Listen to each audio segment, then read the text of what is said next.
Good evening. Good evening. Everything nice? Everything's great. Good evening, Toronto listeners, everybody worldwide. Hello.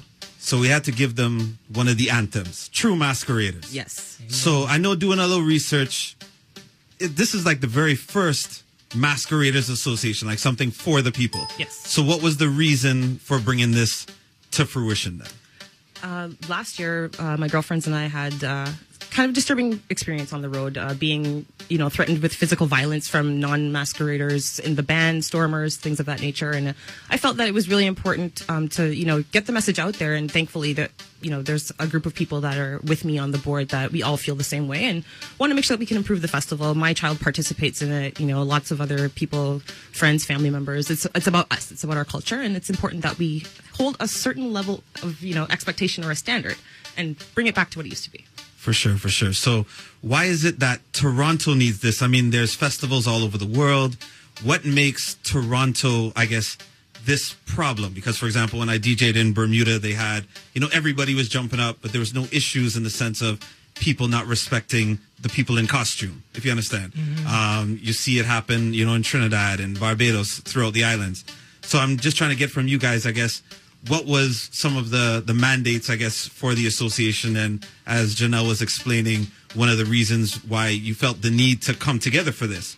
So Toronto itself, though, why do you think we have this problem and I don't really see it in other cities? I think the problem in Toronto really is based on an educational factor in terms of carnival culture itself. When you take it back to Trinidadians are groomed in carnival culture. They learn in school. They learn from the small, their uncle, their auntie, their grandpa, somebody had something to do with carnival.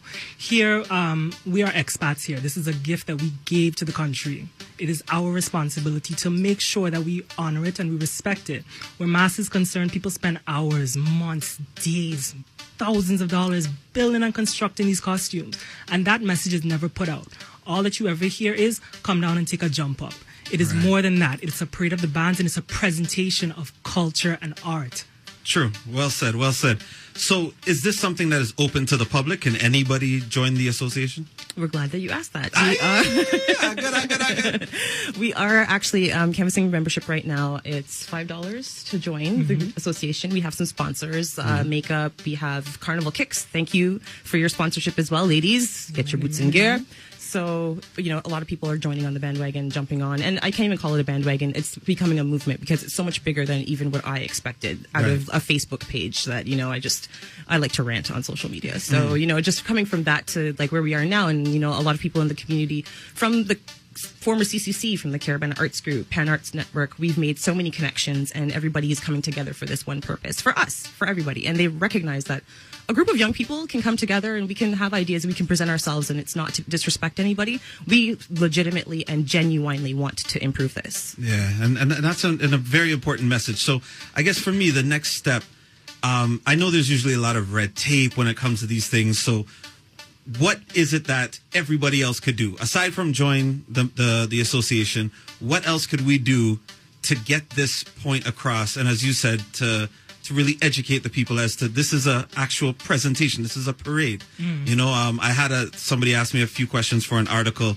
and we had, one of the questions was, well, what do you think about the violence that has happened in the parade? And I was like, well, it's always regrettable, However, I don't believe I've ever heard of any violence that has taken place to an actual masquerader or has stemmed from somebody who has played mask. Because when you pay your money and you jump up and you go down, it's usually somebody who's come down to watch or, carry on and up to bad stuff. So for me, it is something where we need to get this message out more. So is there anything else that everybody could do? I know you're on social media and stuff, so if you could give everyone the contact infos as well. But if there's anything else.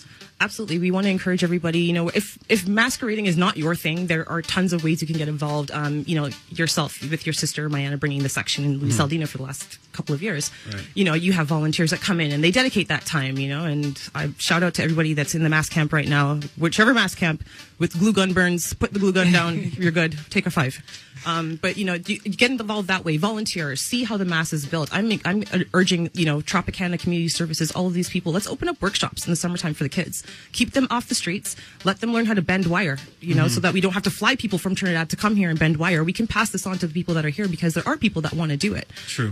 Join join a steel band, you know, shout out to all the steel bands out there. There's a ton of ways that you can get involved if you're not into the actual parade thing, and, you know, sell food, knit some tams, do something that will keep you productive, and as long as you're coming together for unity and you're coming together for improving this, and not just from a cultural perspective, but from a social perspective as well. The city of Toronto should be very concerned that we have this volume of people on this one stretch of road, and there's really no separation between the masqueraders and the trucks. There's really, you know, we have these unfortunate incidents. My dream is that when people think of Toronto Carnival, you don't automatically think of the people that got killed. You think of, oh my gosh, the costumes are so beautiful, the music, the people are so friendly, you know, the streets are so clean, whatever your impression will be.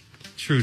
We're here talking to Janelle and David of the Toronto Masqueraders Association, and one excellent point that David brought up was that it's a presentation, a parade of the bands, and you don't find people trying to wind up on Santa Claus during the Santa Claus parade. I'm going to find a leprechaun for St. Patrick's Day. Nobody tries to jump a leprechaun during St. Patrick's. Everybody sits back, enjoys it. You could watch it with your kids, but for some reason, with our culture and our presentation, they feel that everybody could jump in, and they're vexed more at the masqueraders for taking up the space. Yes, and we definitely want to appeal to the organizers and the powers that be, the sponsors. It's your duty and obligation as a sponsor of this event to make sure that you're pushing the appropriate message. And the appropriate message is to join a band. Get involved in that respect. If you don't want to play mass, you can sit on the other side of the barricade and have a look at what is being presented to you. This is not a street party. It's not a party. People spend a lot of money to make these costumes and to buy them. True. And you could still follow the band, but as you said, on the opposite side. On the opposite side, exactly. Yeah. And enjoy the beauty and the spectacle that, you know, as you both have said, people have worked tirelessly for. And I've seen it firsthand. And to see, you know, girls crying because they don't get a chance to really, you know, showcase that costume. It's not even that. I mean, think of it on the aspect of somebody who plays a king or queen.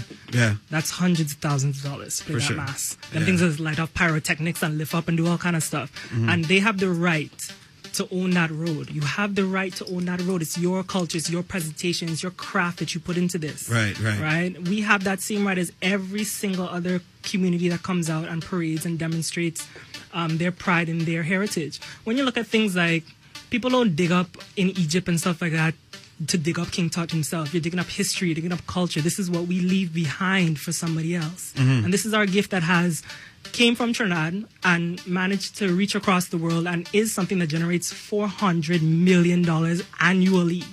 Crazy. Annually. There is no reason why we should face the things that we do face. Exactly. With this particular parade. It's basic considerations, you know, basic things. I don't want 24 karat gold on the lakeshore to prance around on, you know. I just want barricades. I want to know that the trucks are skirted, that a smaller person can't slide under there, that, you know, everyone is in order, and at least the bands have some sort of assistance with getting security, you know, for all of the masqueraders. As opposed to just one band who does it on their own. This should be a norm for the entire This should be the standard. Parade. This should have been the standard all the time. I agree. Yeah, definitely. So contact info. Yes. How do we reach out to you guys? You can like us on Facebook, the Time for Change Toronto Carnival group, or follow us on Instagram and Twitter at TOMassPlayers. All right. Or we also have a campaign going on right now, Respect the Mass, Respect DDE Mass, which is our campaign to educate the community, the culture, and everybody based on, you know, how to build mass, the inner workings of the behind the scenes of everything, to give people an educational standpoint on it. So you could hashtag your carnival pictures, Respect the Mass, and we will retweet it. All right, perfect. We'll definitely do that. So you guys aren't going anyplace because this is Lyman time. We got out the information. Now it is Lyman time. You saw me pushing my chair towards the door, right? You understand? I realized like the chair is edging towards the door. No. We can't talk all that and not start to respect what we do now. Okay, well, before we do that, thank you for the opportunity to come on here and talk about this very important topic. It's very important that we get this out. We have to do it again. We have to do it again. You know, I think this is something that is very important for everybody to understand. And it's not, as I've said on the radio, it's not just about my section of the band that I'm with. It's about playing mass and enjoying the culture. And we invite everybody. It doesn't matter nationality, race, creed, color. Just jump up, enjoy it. And it's so much more fun when you actually play in mass than you're on the other side and you hop a barricade and you rip the back of your pants. And just, all that's not necessary. Just come inside and enjoy it. You know? I remember when Junior Menace used to, you know, come out in his stitches clothes and rush the thing. But now he's actually part of it. That's not true. No, it's not. All right, DJ CHRY, let me get them the answer. We encourage everybody to play a mass. This is Toronto Carnival, the big anthem 2014. Let me go.